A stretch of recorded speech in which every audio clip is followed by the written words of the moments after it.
Bon, nous sommes en live avec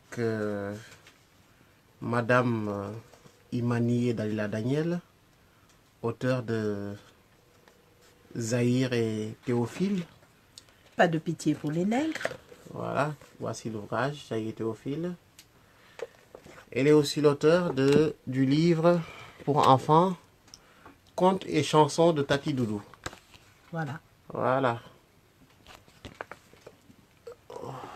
On va y aller directement maintenant. Ok.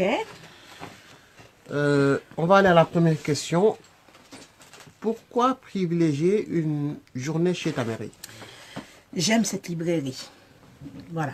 Je pourrais me contenter de ça comme réponse parce que j'aime cet entassement de livres de toutes sortes. J'aime les gens qui tiennent cette librairie. Voilà, j'aime y venir en tant que personne qui recherche de la lecture. Je rappelle que Tamri, pour ceux qui ne le sauraient pas, que Tamri est une librairie très très spécialisée dans les ouvrages oui, d'Afrique et de la diaspora. Donc c'est une librairie panafricaine dans laquelle on trouve tout ce qui sort en littérature négro-africaine se trouve à Tamri.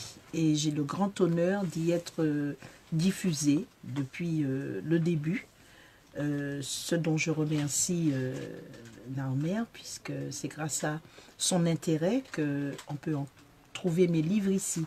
Donc, chaque fois que je viens à Paris, je prends le temps de m'arrêter ici. Et je ne peux pas m'arrêter un moment parce que j'ai besoin de temps pour regarder, pour toucher les livres, pour les sentir, pour découvrir les nouveautés. Et puis le fait de me retrouver aussi avec les gens, ce public ici à Tamri, ça me plaît beaucoup. J'aime Tamri, j'aime la librairie Tamri. Voilà, c'est pour ça que je suis encore là aujourd'hui. Bon, merci. Comment se portent Zahir et Théophile depuis votre dernier passage il y a 8 mois? Je crois que Zahir et Théophile continuent d'étonner son monde, de surprendre, d'informer et de susciter l'intérêt des lecteurs dans le monde entier. C'est une surprise pour moi parce que vous savez, quand on écrit un livre, on espère toujours qu'il soit lu du plus grand nombre. Et quand ça arrive, on ne peut que se réjouir. Et c'est le cas pour Zahir et Théophile. Pas de pitié pour les nègres. Ce livre que j'ai écrit vraiment sans prétention et qui fait le tour du monde, qui revient sous toutes sortes de formes. Dans tous mes voyages, je rencontre quelqu'un qui a lu Zahir et Théophile et ça me touche beaucoup. Donc Zahir et Théophile va bien, très bien même. Vous aviez promis une suite. Où en est ce projet? Alors, je vais vous donner un scoop. La suite arrive. La suite arrive. Si l'univers le permet, je pense que avant la fin de l'année, nous allons avoir la suite de ce roman en retrouvant les principaux personnages. Et nous allons découvrir encore des choses encore plus stupéfiantes que celles qui sont révélées dans le premier tome. Parce que ce qui s'est passé aux Antilles en 1848, j'ai coutume de dire et je l'affirme, que l'abolition de l'esclavage est la plus grande fumisterie de l'histoire de France. Et ce deuxième tome va en apporter toutes les preuves. Donc, je suis en train de travailler ardemment dessus. Mais là encore, l'histoire est tellement dure et elle est tellement choquante que j'ai besoin de temps. J'ai eu besoin de temps et j'ai encore besoin de temps pour me remettre de tout ce que je découvre autour de cette abolition qui, rappelons-le, ne fut jamais une libération. Et c'est autour de ça que va tourner le deuxième tome de Zahir et Théophile, dont je dévoilerai le titre sous peu. Merci. Vous avez fait une tournée. Comment cela s'est-il passé? Merveilleusement bien. J'ai eu la chance de partager l'expérience du Salon du Livre de Genève avec mon amie Laurette Nascami, écrivaine comme moi. De retrouver en Suisse des amis de longue date avec qui j'ai passé des super bons moments. J'ai fait une conférence très intense à Lyon, dont je crois que je m'en souviendrai parce qu'elle fut vraiment, vraiment très émouvante. Aussi émouvante que celle que j'ai donnée à Villetaneuse la semaine dernière, samedi dernier. Et j'ai rencontré de très très belles personnes. J'ai fait de connaissances avec des personnes vraiment formidables, que j'aurai beaucoup de plaisir à revoir. J'ai appris des choses. J'ai appris des choses. Je crois que cette tournée sera comme les autres, pleine de... Elle est déjà pleine d'émotions, de toute manière. Elle me touche beaucoup, tout ce que je vis autour de ce livre. Quand vous êtes par exemple au Salon du Livre de Genève et que vous rencontrez quelqu'un qui vous dit « Madame, c'est vous Zahir et Théophile ?» Oui. Puis que la personne fond en larmes et vous prend dans ses bras et vous... Ça m'est arrivé 3 fois à Genève de rencontrer des gens que je ne connaissais pas, qui avaient lu le livre et qui étaient tellement émus qu'ils en ont pleuré. Donc quand un livre fait ça, je crois que on peut s'estimer heureux de vivre de tels moments. Et ça me touche, ça me fait plaisir, ça me... Oui, je crois que je peux dire que ça me fait... oui, ça me... Comment dire? Ça me fait du bien. Voilà, ça me fait du bien. Voilà. Et votre livre pour enfants? Alors, mon livre pour enfants, effectivement, ce fut un événement aussi, hein, je le montre.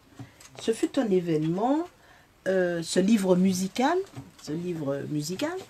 avec un CD dedans, avec de la musique, que j'ai réalisé en partenariat avec mes amis musiciens, José Zebina, le percussionniste, et Rico Loza, le compositeur et arrangeur et guitariste. Donc, nous avons fait ce livre pour reconnecter nos enfants avec leur patrimoine musical, puisqu'on s'est rendu compte que nos enfants connaissent Beyoncé, Rihanna, Mika, mais ils ne connaissent pas Malavoie, ils ne connaissent pas Jocelyne Béouard, ils ne connaissent pas les fondements. Alors, à juger voir Léona Gabriel ou Marius Cultier. Donc, on s'est dit que ça ne pouvait pas... Quand un enfant de 10 ans vous demande, Madame, c'est quoi une biguine? Ça n'a pu que me choquer et me donner envie de poser quelque chose là pour que les enfants puissent retrouver ces rythmes traditionnels qui ont bercé mon enfance et qui m'ont permis aussi de me construire et de me sentir aussi martiniquaise, en fait, aussi antillaise, aussi caribéenne. Ce dont nous privons nos enfants actuellement, avec cette mondialisation qui les fait peut-être se sentir citoyens du monde, mais enfin citoyens de nulle part. Je ne sais pas où ça va. Hein. Donc voilà, ce livre, il est proposé autant pour les enfants que pour les adultes qui les accompagnent, les enseignants, les parents, les grands-parents, les animateurs. Et en général, il plaît beaucoup parce que c'est un livre très interactif, dans lequel il y a les 4 chansons, il y a les playbacks pour chanter avec les enfants ou pour les faire chanter. Il y a certaines pièces sont en vers, par exemple des alexandrins où les enfants peuvent jouer les différents rôles. Donc c'est une initiation au théâtre. Il y a de la poésie avec un hommage à Madame Yves Valero, qui fut une très grande poétesse martiniquaise, qui était enseignée dans les écoles avant que Harry Potter ne la remplace, ce qui l'attristait beaucoup. Et puis, dans ce livre, il y a également, comme il y a une chanson à la gloire du bon manger pays, il y a 2 recettes de cuisine. que les enfants n'oublieront pas quand ils vont les réaliser avec leurs parents ou leurs grands-parents. Voilà, donc c'est un livre qui est destiné à grandir avec les enfants, puisqu'il y a une berceuse pour les tout petits, mais il y a une chanson, il y a des autres chansons. Et puis la musique, ça touche tous les âges. La musique, un même morceau de musique peut plaire à un bébé dans le ventre de sa maman et peut plaire à une personne âgée. Donc c'est ça, ce pouvoir de la musique dont nous ne devons pas priver notre jeunesse. Et je crois que Contes et chansons de Tati Doudou va combler un vide. Alors évidemment, je rends hommage à tous ces gens qui font du travail comme ça pour les enfants. Il y a quelques noms qui me viennent en tête, mais de peur d'en oublier, je ne citerai personne.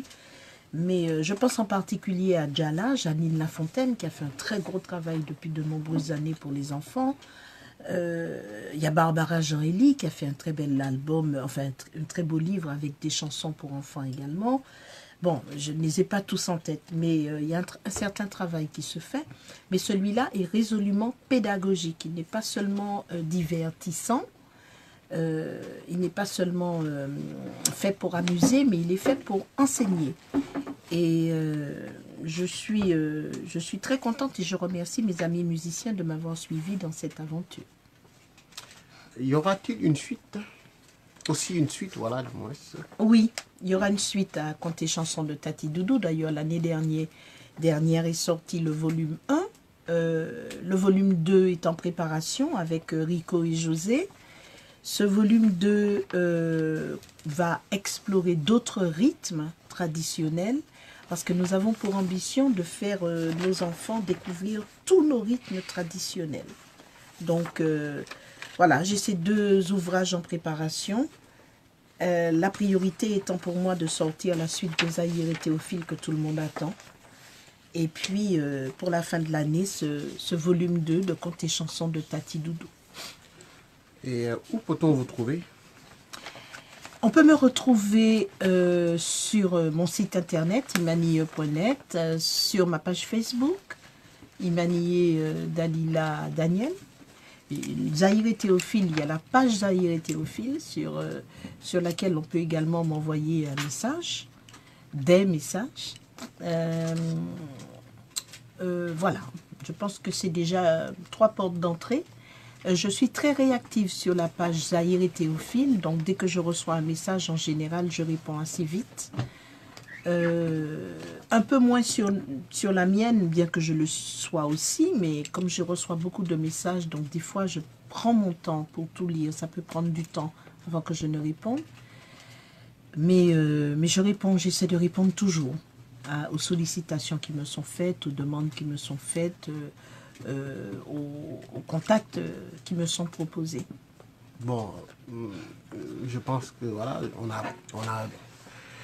on a fini dans la norme, mais j'aimerais poser quelques questions, si vous me le permettez. Mais bien sûr. Tout à l'heure, vous avez dit que l'abolition de l'esclavage en France était la plus grande fumisterie. De l'histoire de France. De l'histoire de France. Oui. J'aimerais savoir, est-ce que vous considérez, par exemple, 10 mai comme jour où on peut célébrer cette abolition? Alors,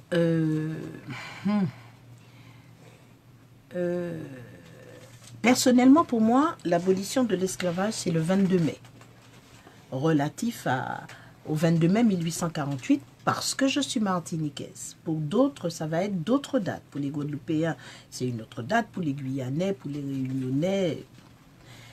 Le 10 mai, c'est un consensus qui s'est fait autour du 10 mai. Personnellement, je ne me sens pas très impliquée par ces célébrations du 10 mai, surtout quand je vois l'absence de descendants d'esclaves dans les cérémonies de commémoration autour du président de la République.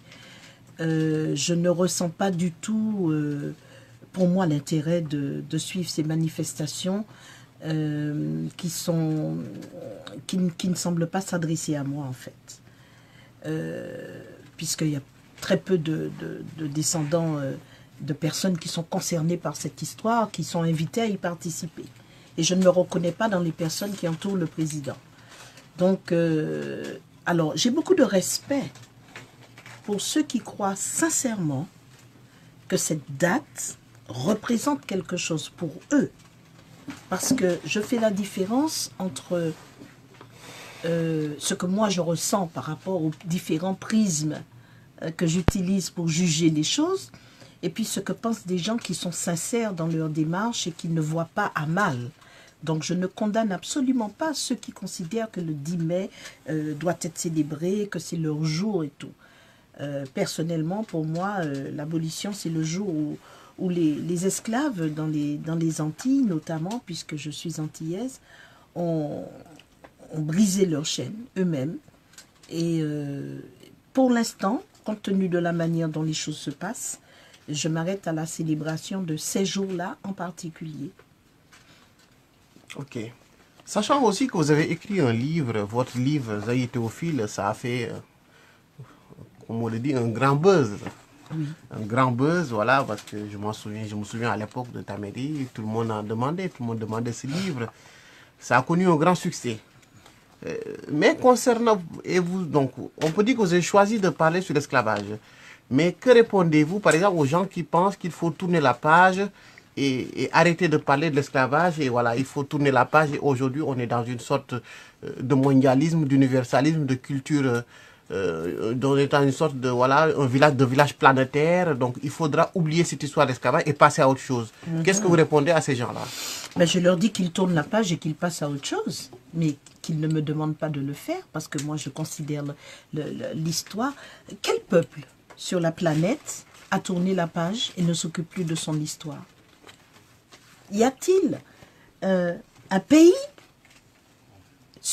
dans ce monde où on ne parle plus de l'histoire parce que c'est plus la peine, parce qu'il faut aller de l'avant, parce que qu'on me le montre, ce pays?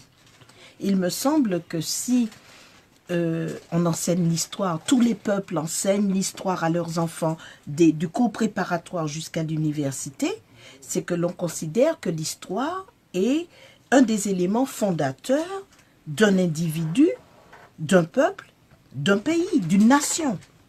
Par conséquent, me demander de ne pas m'intéresser à mon histoire, qui est tabou, qui est à peine effleuré. Parce que ce que je découvre dans cette histoire-là, ce que je découvre aujourd'hui, je ne l'ai pas appris à l'école. Ce que je montre dans Zaïre Théophile, je ne l'ai pas appris à l'école. Et je sais qu'il y a encore tellement de choses à découvrir sur cette histoire. Il y a tellement de choses à apprendre de nous-mêmes, sur nous-mêmes, que je ne vois pas au nom de quoi quelqu'un viendra me dire de ne pas m'intéresser à mon histoire. Donc, je comprends que cela n'intéresse pas certains, et je le respecte, donc je les laisse vaquer à leurs occupations, regarder leurs telenovelas, faire leurs fêtes ou lire leurs romans photos. C'est grand bien leur face. Mais qu'on ne me dise pas, il faut finir avec ça, il ne faut plus parler de l'esclavage. J'ai trouvé des gens pour me dire ça. Arrêtez de parler de l'esclavage. Ça me fait rire. Parce que si j'arrête de parler de l'esclavage, ça veut dire que je sais tout de l'esclavage. Je découvre. Chaque fois que j'ouvre un registre dans les archives, je découvre une chose qui me stupéfie. Donc je ne vais pas arrêter. Je ne fais que commencer, on ne fait que commencer. Parce que ce qui sera révélé dans le tome 2 de Zaïre Théophile, je pense que les gens n'en reviendront pas. Parce que moi, je n'en suis pas revenue et jusqu'à maintenant, je n'en reviens pas. Tous ces mystères seront dévoilés, mis à jour. Et il le faut. Il le faut. Parce qu'il faut bien que nous comprenions pourquoi on est ce qu'on est aujourd'hui. Et pour ça, il faut qu'on aille chercher ce qui s'est passé par le passé qui a fait que nous sommes ce peuple que nous sommes aujourd'hui. C'est notre droit. L'histoire est un droit. Vous savez que il y a eu l'abolition de l'esclavage en Martinique le 22 mai, je vous le disais tout à l'heure. Eh bien, dès le 23 mai, le gouverneur Rostolan, qui a décrété cette abolition, le coutelas dans les reins, faisait placarder sur les murs des communes un édit, enfin un décret, une déclaration disant maintenant il faut oublier, allons finir avec ça. Dès le 23 mai 1848, on me demande d'oublier. On me demande d'oublier quelque chose que je ne connais pas. Comment je peux oublier quelque chose que je ne connais pas? Je ne peux pas oublier quelque chose que je ne connais pas. Et je dénie à quiconque le droit et la possibilité de me dire, de ne pas évoquer mon histoire, de ne pas parler de mon histoire. Je refuse catégoriquement l'idée que pour faire plaisir à des gens que cela n'intéresse pas, que je ne m'y intéresse pas moi-même. L'histoire est un droit. Tout homme a le droit de connaître son histoire. Donc, mon histoire est aussi valable qu'une autre histoire et elle m'intéresse. Donc, je ne demande à personne de s'y intéresser, mais j'interdis quiconque de me dire de ne pas m'y intéresser. Et là, je serai radicale. Là, j'essaie de vous dire ça avec élégance.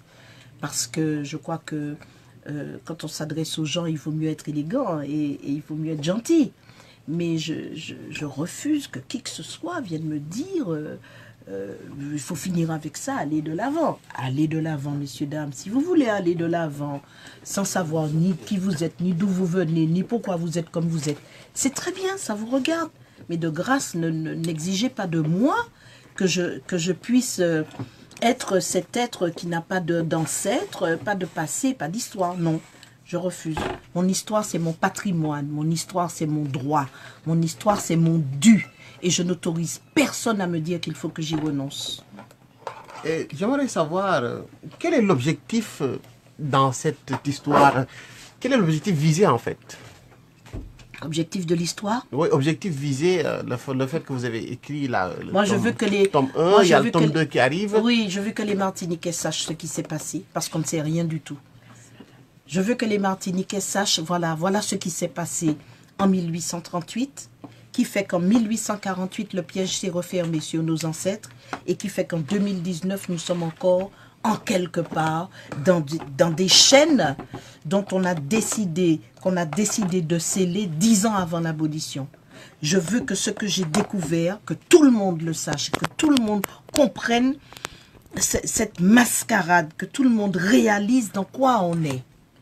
Et parce que la vérité, c'est la vérité qui permet d'être fort, parce que en fait, c'est quoi la vérité? La vérité, c'est quoi? La vérité, après, vous pouvez choisir en toute connaissance de cause. Celui qui connaît la vérité, puis qui dit après, bon, ok, je sais ça, mais je préfère faire ça. C'est son droit. Mais au moins, il sait de quoi il est parti, il sait de quoi il est question. Il choisit de ne pas s'en occuper. Mais quelqu'un qui ne connaît pas la vérité ne peut pas choisir. Il faut que chaque Martiniquais ait le choix de savoir s'il oublie ou s'il s'intéresse à son histoire. Et qu'on ne lui impose pas l'oubli comme étant une obligation qu'il a, parce que cette histoire est tellement difficile à assumer, tellement difficile à gérer, tellement difficile à comprendre qu'on préfère l'effacer comme un chiffre sur un tableau. Non. Encore une fois, l'histoire, c'est un élément, un fondement qui permet de fonder un homme, qui permet de le mettre debout dans ce monde, de lui dire qui il est, d'où il vient. Et je crois qu'en sachant d'où on vient, on sait mieux où on va. Ça me semble évident. On voit que oui, ça me touche. Tati parle avec beaucoup, ça me touche. Avec beaucoup d'émotion. Oui, parce que vous comprenez, je sais pas moi, quand je regarde les chaînes de télévision, toute la journée on me parle de l'histoire des autres, ça ne gêne personne. Toute la journée on me parle de l'histoire de l'humanité depuis le début jusqu'à nos jours, ça ne dérange personne. On me parle de la Shoah toute la journée, ça ne dérange personne. On me parle des guerres, de la Première Guerre mondiale, de la Deuxième. On me parle de 1789, on me parle de Saint-Louis, on me parle de Jésus-Christ, ça ne dérange personne. Et moi, je veux parler de mon histoire et de l'histoire de ma communauté. Il faut qu'il y ait une levée de bouclier pour me dire non, non, non, je refuse. Mon histoire est aussi valable que n'importe quelle histoire de peuple de ce monde. Et je ne vois pas pourquoi nous serions le seul peuple au monde à devoir renoncer à évoquer notre histoire. Je trouve que c'est une injustice, c'est injurieux, c'est insultant de me demander de ne pas parler de mon histoire. Et comme je l'ai dit et que je le répète, c'est commencer mon commencer. Voilà, j'ai commencé. Parce que ce que je découvre mérite vraiment qu'on s'y intéresse. Ça mérite qu'on s'y arrête, qu'on s'interroge, qu'on en discute. C'est un droit, l'histoire. C'est un droit. Je ne vois pas pourquoi je vais me priver de ce droit. Excusez-moi, je suis un peu passionnée, mais c'est ça mon carburant, la passion. J'aimerais savoir votre rapport avec l'Afrique.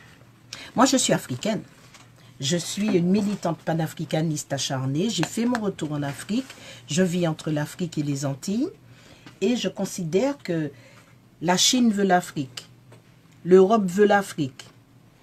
L'Amérique veut l'Afrique. La Russie veut l'Afrique. Le monde entier veut l'Afrique. Pourquoi ne devrais-je pas m'intéresser au continent de mes ancêtres? Si tous ces peuples-là, si toutes ces grandes puissances mondiales ont déjà jeté leur dévolu sur l'Afrique, j'ai deux devoirs. Premièrement, savoir pourquoi et comment puis-je moi y tirer mon intérêt. Et puis deuxièmement, de la protéger. Alors évidemment, ce n'est pas moi, Imanié, qui vais protéger l'Afrique. Mais quoique je trouve que l'Afrique se prive de beaucoup de choses en se privant du talent de ses descendants en diaspora. Je trouve que l'Afrique nous a un petit peu abandonnés dans les mains des politiques actuelles. Et bon, c'est un tort parce que tout le patrimoine créé par les Africains en diaspora aurait dû revenir dans l'escarcelle de l'Afrique. Ça, c'est un autre débat. Mais voilà, moi je m'intéresse à l'Afrique. L'Afrique, c'est chez moi de Dakar à Zanzibar. Ce qui faisait notre faiblesse avant, c'est-à-dire ne pas savoir d'où on vient, fait aujourd'hui notre force. Parce que nous sommes l'Union africaine. Vous savez, ce que l'Union africaine n'est pas encore arrivée à faire politiquement, nous l'avons fait par le sang.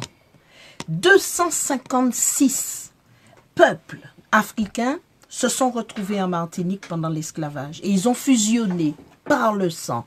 Donc nous sommes l'Union africaine.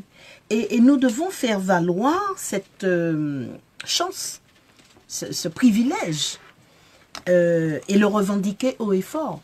Parce que nous pouvons peut-être aider l'Afrique à résoudre ce problème que les frontières artificielles de la conférence de Berlin, qui ont séparé des peuples, des familles, voilà, qui ont séparé des familles. Simplement un trait sur une carte. Je pense que nous, les gens de la diaspora, nous pouvons aider à ça. Donc l'Afrique, c'est à moi. L'Afrique, c'est à moi. C'est en moi, c'est moi. Je suis l'Afrique en diaspora. Et bon, sachant aussi que là d'où vous venez, à Martinique, il y a un courant aussi radical, qui s'oppose radicalement à votre pensée, qui pense que vous êtes plutôt... Le peuple martiniquais est un peuple universel et non un peuple uniquement africain. C'est vrai. Les aléas de l'histoire ont fait que se sont rencontrés en Martinique des Européens, des Amérindiens d'abord, des Européens, des Africains, des Chinois, des Indiens. Bon, par la suite sont venus des Syro-Libanais et d'autres peuples.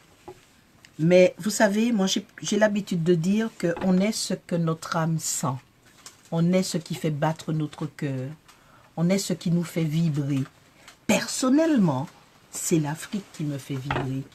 Donc je ne peux pas me reconnaître... moi, c'est l'Afrique. C'est l'Afrique qui me touche, qui me bouleverse, qui me donne envie de me battre pour elle, qui me fait me sentir... Parce que, en fait, peut-être parce que j'ai toujours été contre l'injustice et la profitation. Je voulais être avocate quand j'étais jeune parce que l'injustice, je trouve ça intolérable, l'injustice. Et ce qui a été fait à l'Afrique depuis les débuts de la colonisation et ce qui est encore fait à l'Afrique aujourd'hui me touche plus que tout. Par conséquent, voilà, j'ai toujours été du côté celui qui semble le plus faible, le plus vulnérable, le plus attaqué, le plus malmené. Et cette Afrique-là qui est dans cette situation où, moi je ne connais pas de peuple plus heureux que les Africains. Quand vous entrez dans les villages, les gens sont heureux. Mais cette image de misérable que l'on donne de l'Afrique, là, il faudrait la changer. Et il faut des gens pour témoigner et pour dire que oui, il y a des problèmes en Afrique, mais il n'y en a pas plus qu'en Inde, il n'y en a pas plus qu'en Afghanistan, il n'y en a pas plus que Je rappelle aux gens qu'il y a la guerre en Europe. Hein. Bon, donc, l'Afrique n'est pas plus... Et puis, l'Afrique n'est pas un continent pauvre. L'Afrique est un continent appauvri. Systématiquement, délibérément, mathématiquement, de manière calculée, on a appauvri l'Afrique et on continue de le faire. Mais n'empêche que l'Afrique demeure le continent le plus riche de la planète. Donc moi, j'aime bien l'idée d'appartenir au continent le plus riche de la planète. Ça me plaît, moi, cette idée. Et qu'est-ce que vous pensez, par exemple, des réparations? Les réparations sont indispensables. Vous y êtes attaché alors? Bien sûr, si vous saviez ce que nous avions vécu et ce que nous avions souffert, vous trouveriez comme moi indécent qu'on puisse nous dire, comme on nous l'a dit en mai 1848, allez, passe l'éponge et oublie. Ça n'est pas acceptable lorsque on nous explique que tel crime est réparé de toutes les manières possibles, que tel crime est réparé de toutes les manières possibles, et que ce crime-là, c'est pas la peine de parler de réparation, c'est une insulte à notre intelligence, c'est une insulte à nos ancêtres, c'est une injustice supplémentaire, et ça, je ne peux pas accepter ça. Donc, je pars du principe que n'ayant pas de paix sans justice, il est très difficile de vivre en paix dans une situation si injuste. Par conséquent, je continuerai de me battre d'abord pour la justice, et la justice passe par des réparations. Bon, ça serait long de discuter de toutes les formes que la réparation peut prendre, mais c'est déjà la reconnaissance véritable du crime dont nos ancêtres ont été victimes, dont les descendants de ces gens-là sont encore victimes, et la réparation n'est pas que financière. Je vous donne un exemple. J'ai fait mon retour en Afrique. Bon, on m'a demandé de payer 2 billets d'avion alors que 4 heures me séparent de Dakar. J'ai dû payer 8000 km d'un côté et 5000 km de l'autre. Et on m'a donné droit à une valise de 23 kilos. Voilà, on m'a dit, voilà tout ce que vous pouvez emmener avec vous. Je ne trouve pas ça juste. Si je veux m'installer en Afrique, je devrais pouvoir partir en Afrique avec toutes mes affaires. Je devrais avoir un conteneur à ma disposition, dans lequel on prendrait toutes mes affaires à Fort-de-France et on me les mettrait là où je veux, à Dakar ou à Ouida ou à Abidjan ou à l'endroit que j'aurais choisi et qui accepterait de me recevoir. Voilà ce que j'appelle la réparation. La réparation est dans nos têtes aussi. Savoir déjà exactement qui on est, connaître notre histoire. Il faudrait une armée de psychologues pour pouvoir aider les gens à retrouver l'entière maîtrise de leur pensée et de leur intelligence. Bref, la réparation, c'est pas seulement ah oui, ça va coûter et à qui on va donner. C'est pas ça seulement, parce que les réparations financières sont tout aussi nécessaires et acceptables. Bon, je pense que on va quitter cette page de l'esclavage, de réparation. Bon, on va conclure maintenant. J'aimerais que vous lancez un message au peuple africain et afro-caribéen. Ouais. Alors, si il y a parmi notre auditoire, notre public, des Africains qui regardent ce document, il faut qu'ils comprennent et qu'ils sachent que nous, les Antillais, nous avons été dressés et éduqués à haïr l'Afrique. Nous avons été dressés et éduqués à considérer l'Africain, surtout s'il est très foncé de peau, comme infréquentable. Depuis le ventre de nos mamans, on nous explique que plus on est clair de peau, plus on est beau. Et il faut que vous compreniez que cette politique qui est appliquée depuis le XVIIIe siècle, le XVIIe siècle même, a porté des fruits. Donc, il y a des Antillais qui se regardent dans la glace et qui se voient blancs. Ce n'est pas de leur faute. Il faut que vous compreniez que si vous vous intéressez un petit peu à l'histoire, vous allez voir que tout a été mis en place pour que ce décervelage produise ce fruit. Parce qu'il n'est pas question qu'on unisse les Africains et leurs descendants en diaspora. Peut-être serions-nous trop forts. peut-être pourrions-nous remettre en cause certains acquis coloniaux qui n'ont pas envie de se laisser défaire, comme le franc CFA et comme le fait actuellement Kémy Séba, qui est de la diaspora. Peut-être, bon, je ne sais pas, mais ce que je peux dire, c'est que il y a parmi nous des gens qui considèrent que l'Afrique est la terre-mère, qui considèrent les Africains comme des frères, des sœurs, des cousins, des cousines, des tontons, des tatas, des mamans. Et nous devons absolument trouver le moyen de rebâtir et de bâtir un véritable pont qui saura faire fi de toute l'éducation que nous avons reçue de Paris de l'Atlantique pour faire de nous un seul peuple. Et nous sommes la chance de l'Afrique, je le répète. Tous les Africains disséminés partout en diaspora, c'est l'Afrique. Donc c'est difficile de se priver de cette force. Il ne faut pas que les Africains qu'on a enfermés dans des ghettos qu'on a appelés Cameroun, Gabon, Côte d'Ivoire, etc., se sentent appartenir uniquement à cet univers colonial. Il faut qu'ils sachent qu'ils appartiennent à des peuples, que ces peuples se sont disséminés et que les enfants de ces peuples-là reviennent aujourd'hui. Ils reviennent en pensée et de plus en plus en action. Donc, soyez prêts à les accueillir du mieux que vous pourrez. Nous, sur le terrain en diaspora, on essaie de faire de notre mieux pour faire comprendre à tous ceux qui en ont la capacité, il faut bien le dire, que nous sommes frères. Et notre fraternité, c'est une chance pour l'Afrique. Il faut que l'Afrique puisse saisir et dont il faut qu'elle puisse profiter.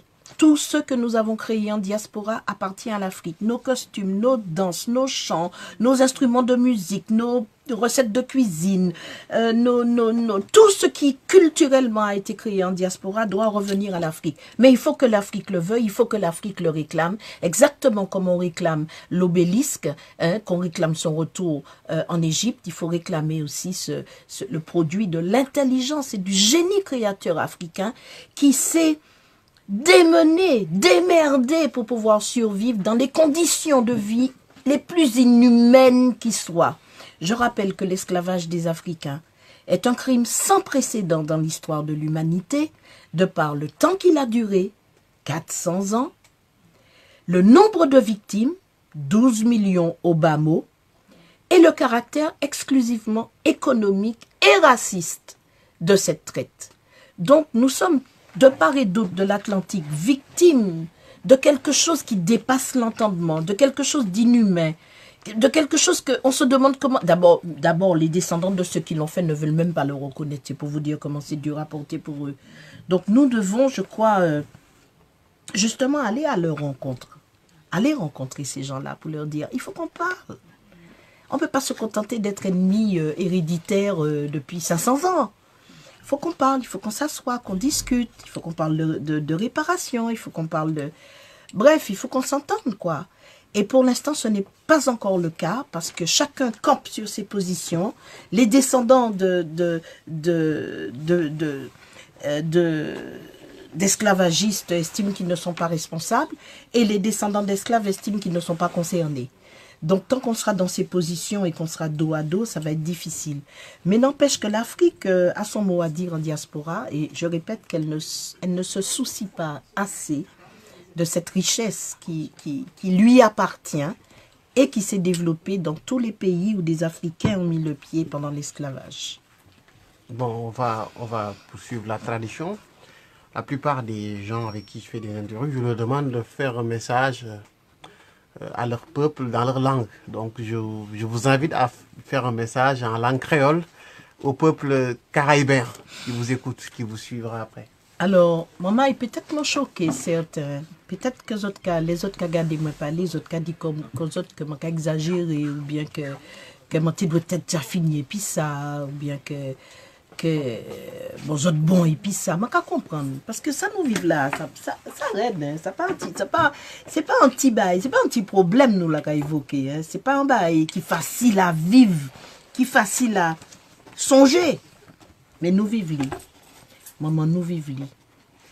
Et je peux montrer en photo, mais mon photo, arrière-grand-maman qui naît 4 ans après l'abolition. Ça veut dire que maman était esclave. Et Madame Tala, c'est lui qui a cherché, c'est lui qui a travaillé, c'est lui qui a songé. Madame Tala, mon palais yo dit, moi, il faut m'oublier. Parce que ça, ils vivent là, et toutes ces stratégies, ils mettaient en place pour faire que moi vivant aujourd'hui, que moi aller à l'école, et que moi peux écrire un livre pour moi parler de ça qui fait, moi dois ça. Donc, excusez-moi si je choque les autres, mais ça nécessaire, j'ai besoin de choquer les autres parce que moi choqué. Personnellement, moi-même, moi choqué. Mais ça qui a choqué moi, ce n'est pas la vérité. Ça qui a choqué moi, c'est qu'il a empêché moi de trouver la vérité et parler de la vérité. Donc, si ça m'a dit, il n'y a pas qu'à intéresser les autres, éteins appareil là, tournez page là, pas acheter livre là, c'est droit autres. Mais, pas venir dire moi que moi pas ni droit dire ça, pas venir dire moi que moi pas ni droit parler de ça, pas venir dire moi ça, c'est qui est fâché moi. Vous comprenez? Vous qui est fâché moi, et moi pas envie de fâcher puis parce que les autres c'est moi. Moi c'est les autres. Nous ensemble, nous c'est même histoire là, nous c'est même monde là. Donc, on nous fait la paix alentour la vérité historique. C'est celle là m'a commandé. La vérité. Et travail là, mon bas comme mission de faire à présent, c'est d'exhumer la vérité et puis porter y bas pour autres paix. Li comprendre ni après fait ça autres li après fait ça autres li parce que m'a estimé que ça nous vive là qu'a fait que nous tout ni droit fait ça nous li. Je suppose que vous avez fini, même si je parle pas créole. Bon, votre dernier mot en présentant vos 2 ouvrages, et puis voilà, on a fini. Alors, concluez. 2 ouvrages, un pour les grands, un pour les petits. Le même objectif pour les 2, édifier, informer, construire et faire plaisir. Et voilà, donc à présent, les choses sont dans les mains de ceux qui vont les lire. C'est leur avis qui compte. Les gens ont fait de ce livre Zahir et Théophile un succès. Je les en remercie d'ailleurs beaucoup. Les enfants adorent conter chansons de Tati Doudou. Je les en remercie beaucoup et je remercie leurs parents de m'avoir fait confiance. Et je vous demande de continuer de me garder cette confiance pour que je puisse avoir la force de continuer de fouiller dans les poubelles de l'histoire pour exhumer toute cette... Mon Dieu... Voilà. Merci. Voilà, on se dit à bientôt. Merci.